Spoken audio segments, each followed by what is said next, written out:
E aí, galerinha, beleza? Bora continuar aqui com as aulas de R. Nessa aula eu vou passar alguns tipos de dados, né, que são os tipos básicos. Não vou passar todos, vou passar somente os mais usados, né, vamos considerar assim os principais, os mais básicos deles, que são o inteiro, ok? Eu tenho os números, a parte numérica eu tenho de inteiro e tenho de ponto flutuante, que é o nome na frente, né, que é o integer numeric. Caractere, que pode ser uma letra ou várias letras. Eu tenho também o tipo lógico. Eu tenho o complex também, que são números complexos, mas esse daqui eu preciso primeiro aprender eles direitinho para poder passar para vocês, ok? Vou fazer uma aula só deles. Então vamos para alguns números. Nada de excepcional, né?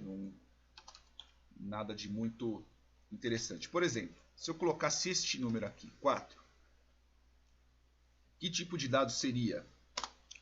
Que tipo de dado o R interpretaria, por exemplo? Se eu colocar aqui Ctrl R, ok? Eu tenho aqui um número. Só que para eu poder saber qual que é o tipo que volta, eu tenho que colocar aqui, ó, class, e passar o número dele, passar um parâmetro, porque eu preciso saber com esse class qual é a classe dele, né? Qual que é o tipo de dado que ele tem. Ctrl R, aí ele volta numeric. Mas espera aí.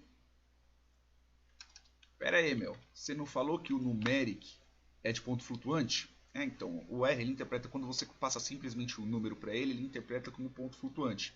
Tanto que se eu colocar aqui, por exemplo, 4.3, por exemplo, rodar, ele vai interpretar como numeric da mesma forma. Para poder interpretar como integer, eu tenho que colocar o L na frente. Ele fica sabendo, então, esse número que você está me passando é um número inteiro. Né? Eu não vou precisar me preocupar se ele é 0, alguma coisa, se ele é vírgula XYZ.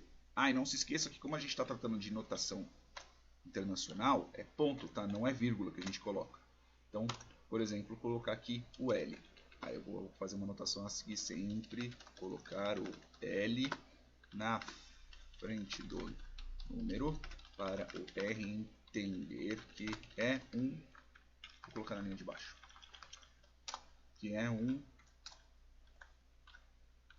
número inteiro, porque senão ele vai considerar como um numeric, ok? E já o de ponto flutuante, o numeric, eu posso colocar, sei lá, 4, 4.3 e assim por diante. Eu vou colocar aqui, ó, class, e vou colocar, sei lá, 65.999, por exemplo. Ctrl R, ele vai voltar um numeric, beleza? Caractere. Caractere nada mais é que, por exemplo, churros, por exemplo. Se eu colocar aqui churros, então Ctrl R, ó.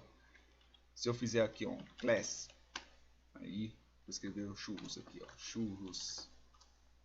Coloca aqui, ó, ele volta como um caractere, que é este tipo de dado mesmo que a gente está trabalhando. A gente está trabalhando com o caractere neste caso. Lógico, ele só tem dois casos, que é o true ou false. Ele só tem esses dois, né? Que eles também podem ser colocados como T maiúsculo ou F maiúsculo. Quer ver, ó? Class, vou colocar aqui, ó, true, vou dar, ó, é logical. Logical.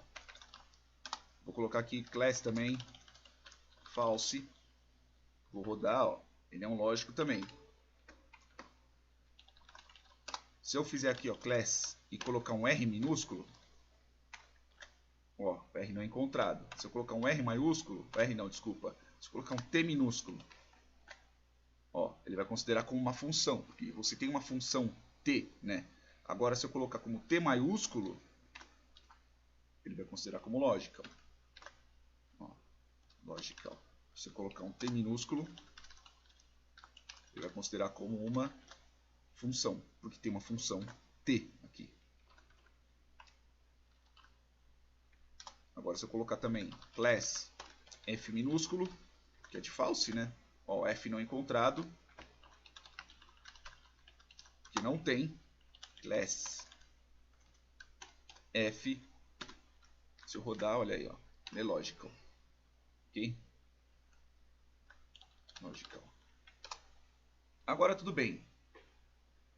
Como é que eu faço para poder identificar se determinado dado é flutuante, se ele não é. Eu vou deixar para a próxima aula, porque eu quero deixar as aulas as mais curtos possíveis, né? Eu quero deixar os vídeos mais curtos possíveis para tanto não se estender, quanto vocês precisarem de alguma dúvida ou algo do tipo, vocês simplesmente já vão direto na aula e a aula é bem rápida. Beleza, pessoal? Espero que tenham entendido e falou!